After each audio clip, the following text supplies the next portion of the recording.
talking about the 8 ways. It was brought up yesterday about excess inventory, right? Overproduction really starts the whole thing, right? In one of the ESOP meetings, we talked about overproduction. I'm going to try and keep this short because I'm going on and on. Overproduction is obviously we overrun the job, we didn't shut it down in time.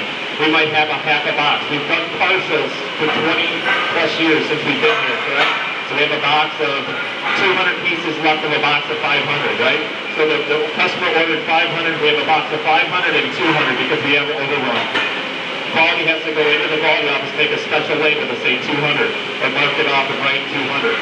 Then they have to take that box, they put it on their sheet, and they have to do, the reporting on it. Then it goes on to the skid with the box of 500 and gets transferred out to inventory. So Robin now handles it.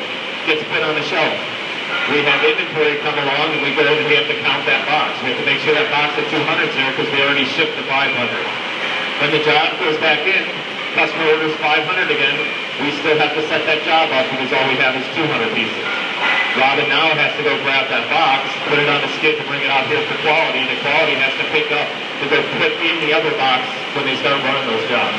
So now we have to go back on the paper, take the label off, take it off the box, go back on the paper, do the transfer of product in the inventory just to save us those 200 pieces.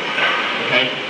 We're going to do an estimation of how much that actually costs. Because the chances of us getting lucky enough that we didn't overrun it to make the next order is slim to none. Okay? More than likely, we'll bring that partial back out. We're inventorying that partial constantly. And we're going back to where we have its known value added. Okay? So it's why it's critical. We have a job going down. We want to make sure we're trying to shut that job down at the correct amount of time. Okay? It's something that we've done for a long time. It's just we've been ingrained to do it. Okay? Alright.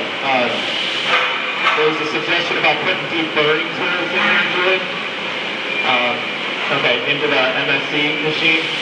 The thing that we got to work on is how does that deep burring tool get back into the machine. So that's what we want to make sure we got to figure that out because we're not going to just start sending out deep burring tools. Okay? Alright, we have a video on improvements by Marissa about making labels.